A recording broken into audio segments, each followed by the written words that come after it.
um, I wanted to talk a little bit about the goddess or the feminine aspect of the divinity. Often um, the goddess is pictured as or explained as threefold.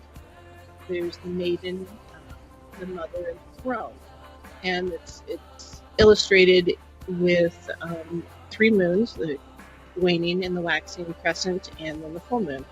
And it's just a kind of going back to that honoring nature and the cycle of life. As the moon grows larger and then grows smaller, so we develop in life. We start off by small, we grow up, and then we fade from society a little bit as we mature and get older, and it's just an embodiment, I think, of who we are, the threefold goddess. And for me, she's very much the moon. So when I go out and talk to the moon, I feel like I'm talking to the goddess, absolutely. And I feel the energy as the moon grows larger one day at a time, and the energy builds, and I feel very energized generally during the week of the full moon. And then often during the week of the new moon, I'm not energized. I'm sleepy, I'm tired, and sometimes grouchy, as my kids would attest. And it's just that growth or that pattern, and maybe perhaps I as a woman has a more connection than others. I don't know, and I'm not saying men cannot be connected to the moon, because they do. It's just the feminine aspect of divinity, so life cannot be created without woman, at least until science catches up and starts doing more. But so many different historical cultures have roots with the mother or Mut, or and they revere her in a way that we just don't seem to do today. We don't seem to revere the feminine aspect of divinity. Now, I'm not a feminist by any stretch of the imagination, but I think that we've gone too far the other direction. I think we perhaps, in an attempt to make everybody the same, well, nobody's unique now. And we need to honor that uniqueness of the feminine. And that's why I think that the feminine aspect of divinity is so, so important. And we'll talk about that a lot more later, because it's something I really, really, really believe in. But something I really wanted to really discuss, I think, this first time, and I'll probably touch on it often, to be honest, is some of the misconceptions that today's society has with paganism and witches. I'm sorry, guys, Harry Potter isn't real. That's totally a work of fiction. There is not a spell to straighten your hair. There is not a spell to do your dishes. It's just not something that's going to happen. Pretty cool if it would, but it's not really the way it works. I mean, we still have to live within the norms of physics. Newton's law, Murphy's law, that still works. And some of the paraphernalia, for instance, that's attributed to witches, has its roots in medieval times even. For instance, the bubbling cauldron. Cauldrons were often used to cook in. They may make a pretty good stew in a cauldron. But when our society grew from hunter-gatherer to being more of a farming culture, and beer was created, to heat the mash, it was often done in a large container. And what was the largest container that everybody had? It was a cauldron. So seeing someone out there stirring a big pot of bubbling something, odds are pretty good that was a woman out there making beer, because beer's good. And so it is also probably better for you back then than water was, to be honest. And so everybody had their own local brewers or their own group of ladies who did the brewing in the community. And when people moved into cities more and it became more formalized, then groups got together and they had the Brewers Guild, if you will. And those people wanted to regulate brewing and tax it appropriately, of course, because taxes are important to society. And they were upset because the peasants were still brewing their own mash and making their own beer. And so they would say, hey, you know, that person over there, they're standing over that cauldron of bubbling stuff, and isn't that making you sick? And they basically demonized the local brewers and said that someone with a cauldron of bubbling something was evil, and you're going to get sick or you're going to get bad spirits if you drink something out of that cauldron. So that's where the cauldron itself became such a symbol of witch-like behavior. Is really, it originated with beer. But beer's good. And then so another symbol is the broomstick, and that, you know, harkens back to Christianity, is where that negative connotation came from, because, you know, the broom is used very often in workings. Whether it's just your spring cleaning could be considered a working, because you're cleaning the dregs of the previous year and you're sweeping them outside and you're getting rid of them. And if you're doing a spell casting or anything like that, you wanted to have a clean place before you cast your circle. You wanted to get all the dirt out of the way. Well, Christianity often viewed that as a negative thing, and so it was the only way to, or witches were known for riding on Satan's broomstick. Now, that broomstick was another word for something else, but this is not a R-rated show. And so the broomstick itself, or the broom handle, became synonymous with being a witch, because everybody was putting witches or pagans into, oh, they're devil worshippers. And so they have to ride on the devil's broomstick, and that's how they became anointed in their faith. And unfortunately, that one seems to have stuck, even though that's not real.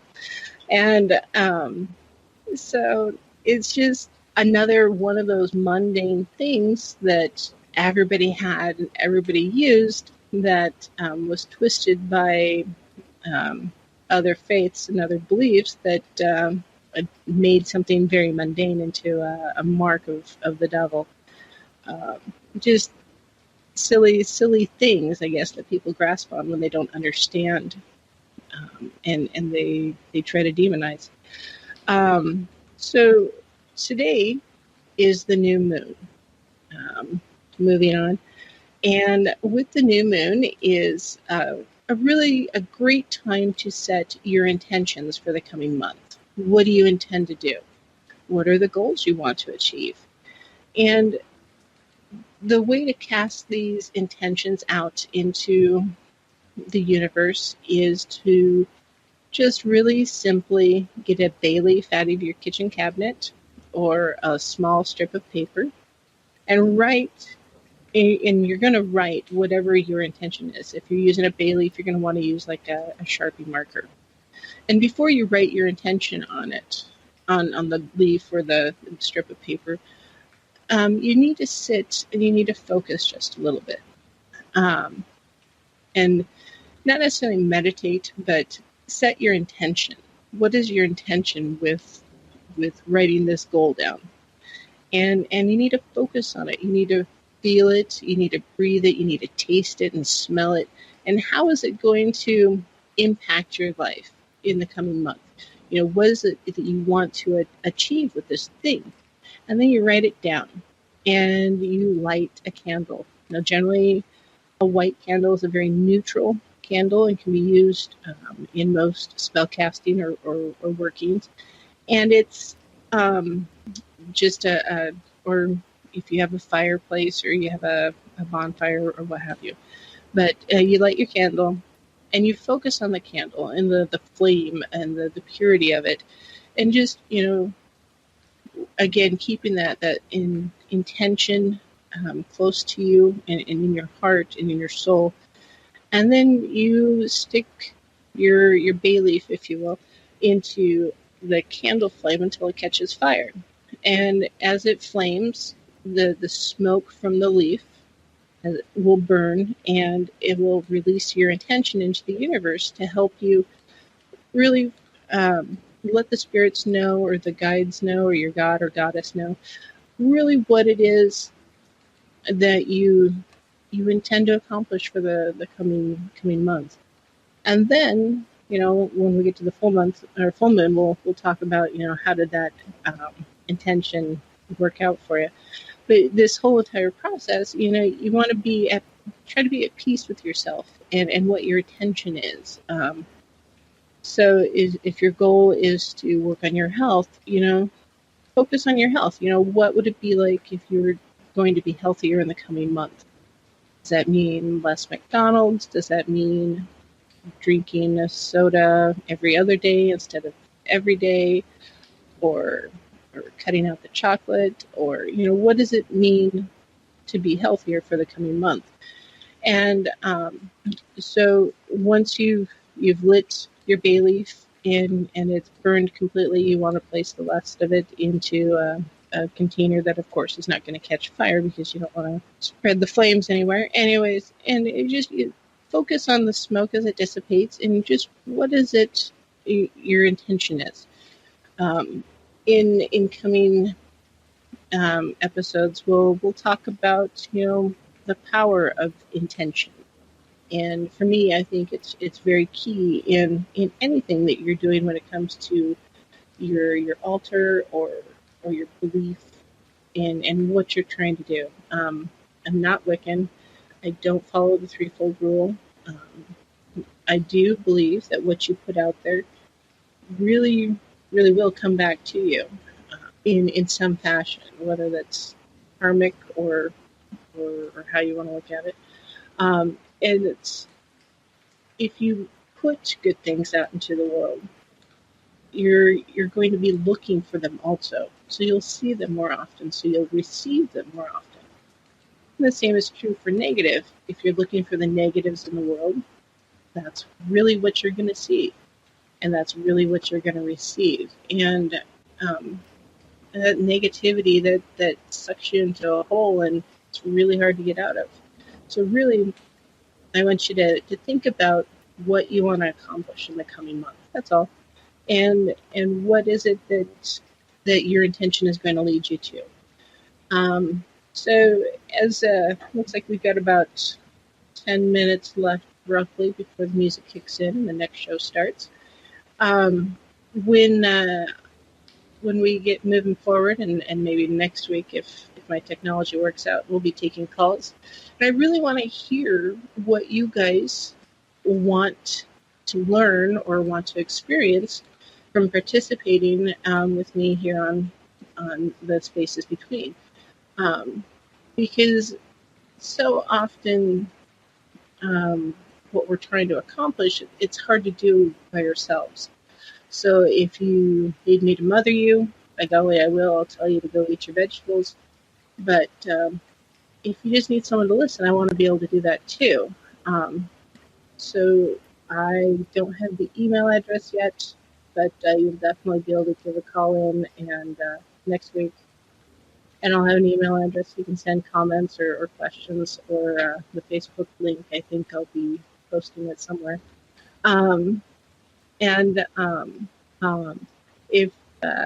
If there's a ritual that you want more information on, or a specific god or goddess or deity or pantheon you want more information on, I'll be happy to explore that. We'll probably talk about some books out there that you can get either free through like a Kindle app or something like that, or borrow from your local library. I know that our library here is generally pretty receptive if you have a book that you really want them to get, and you just put it on the wish list, and often they will add really random books for odd reasons. And it's just a good way to learn without necessarily investing in a huge library of your very own. Because I know a lot of those books are pretty pricey. Um, and if I'll have some links at some point, probably on Facebook, um, that you may be able to find some of those books at no cost in just a PDF version, so you can at least read them on your phone or your laptop or what have you. Let's see. Something else that pagans often have is a familiar. It's a word that may come up, and that's often a family pet, or that could be a spiritual familiar, or something you found out in the wild, and it's just a guide to help you on your path as a solitary or group practitioner, just on your pagan path, if you will. Because sometimes we all need a nudge in the right direction, and sometimes a big nudge. And what it is that, they can help us with. I know that right now I've got a dog sitting on my feet. I'm trying to keep me rooted to and slowed down, because I tend to talk a little too fast, I think. And it's just those guides, or those familiars, if you will. They lend you sometimes a spiritual strength to get through things that we just don't realize how hard they are until we don't have those family pets or familiars with us. I know Black Tree is in the chat, and I know she lost her cat recently, and I know how hard that is, because once those animals become part of our family, they're there. And I know I talk to my dogs and my cat and my chickens on a regular basis. I tell them that I'm gonna be gone for a while when I have to go to the grocery store, and I tell them to be good. They don't always listen, but I do tell them. And it's just that other way of connecting to nature or the world around us is having those familiars, or those pets that we talk to. Sometimes I know some folks have their familiar may be a plant.